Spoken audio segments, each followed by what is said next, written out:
que hoje é o último dia de sessão antes do julgamento no Senado Federal do processo de impeachment contra a presidente Dilma, um processo de impeachment que já está no seu último estágio. Na história do Brasil, é o primeiro processo que vai até o último limite, o último procedimento, que é esse momento do julgamento. Com o Collor lá atrás foi diferente, ele renunciou antes, porque ele não tinha a garantia de comprovação da sua inocência, e agora, pelos noticiários que estão aí afora, já se entende que nas medidas administrativas não houve crime de responsabilidade. Então, nesse caso, a presidenta da República está sendo condenada por uma coisa que ela não cometeu. Se fosse crime, na verdade, teriam que ser julgados vários governadores, prefeitos e ex-presidentes da República. Mas eu queria aqui fazer essa reflexão porque, na verdade, é um ataque frontal à nossa democracia, precisa ser denunciado. É um momento de eleições, em que eleições seriam para reforçar a democracia, mas no meio, exatamente no meio das eleições, a gente vê um ataque extremo e no poder central do Brasil. É uma ruptura sem, na verdade, precedentes do que vai acontecer, porque, diferente de outros momentos históricos, ela é sustentada por instituições e por um arcabouço, no meu entendimento, hipócrita de legalidades e de justificativas constitucionais.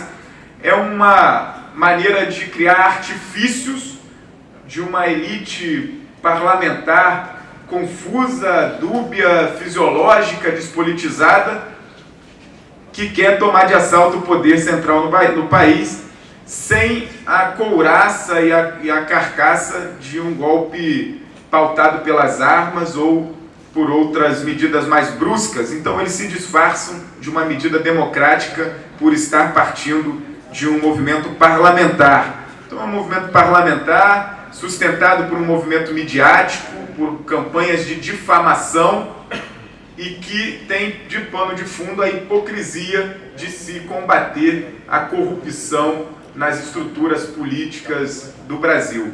A gente sabe que é hipocrisia e estão comprovados os atos dos hipócritas quando eles são denunciados já nesses 3 meses que estão aí, como também protagonistas de todos os escândalos de financiamentos ilegais para campanhas eleitorais, enriquecimentos ilícitos.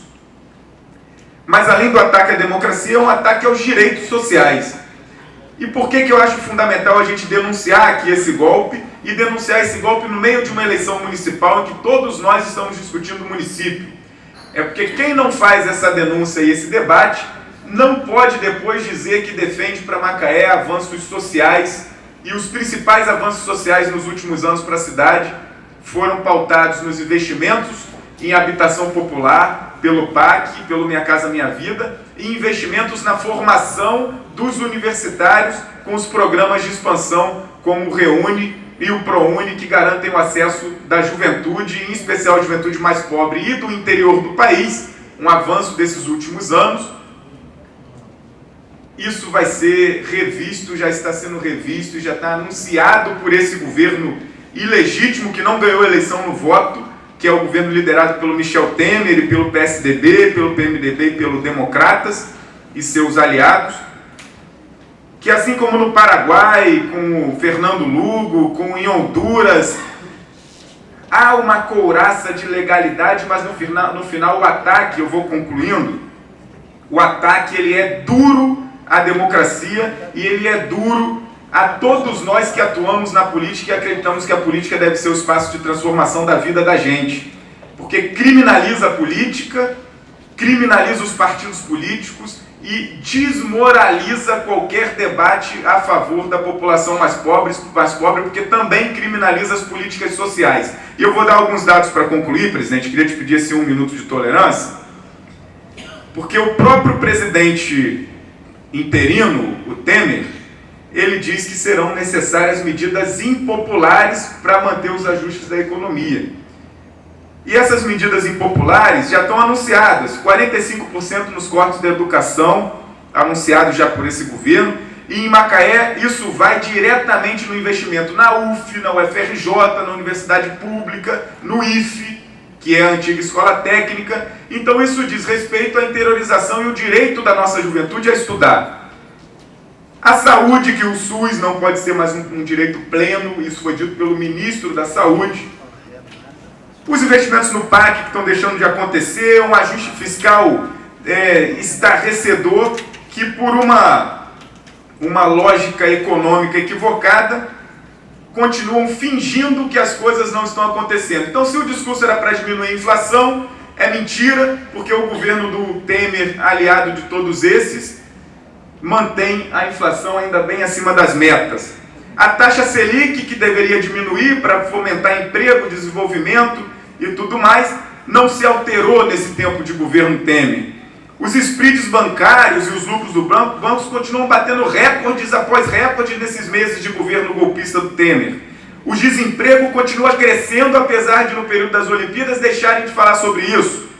E a recessão, que a previsão para esse ano era de 4% negativo, a previsão deles agora na LDO, que está sendo votada no Congresso, é de 3,6%, vou concluir, 3,6% anual para 2017. E essa tolerância, presidente, que eu te pedi e que extrapolei, é porque é muito grave o que está acontecendo e diz respeito aos investimentos na cidade, em habitação, em saneamento, em moradia digna, em escola e em universidade para todos. Então nós queremos aqui denunciar esse golpe que está acontecendo, que é hipócrita e que as consequências são duras. A democracia, porque nós aqui não sabemos mais se os votos em nós serão respeitados, e a justiça social, que é uma bandeira que nenhum de nós aqui pode abrir mão de debatê-la para transformar a realidade nossa, da cidade, do estado do Rio e do país. E no final das contas, queria concluir aqui, antes dessa fatídica a ação do Senado Federal no dia 29, na próxima segunda-feira, com um fora Temer, porque o governo dele é a caricatura dos governos do PMDB no estado do Rio e em Macaé, que ataca trabalhador. Aí aqui os servidores públicos são os mais atingidos e eles precisam saber que o que está acontecendo lá em cima diz respeito a eles aqui também, porque querem desmontar o serviço público e o primeiro a sofrer é o trabalhador e é o servidor público. Então, fora Temer, fora os ataques aos trabalhadores e aos direitos sociais do brasileiro.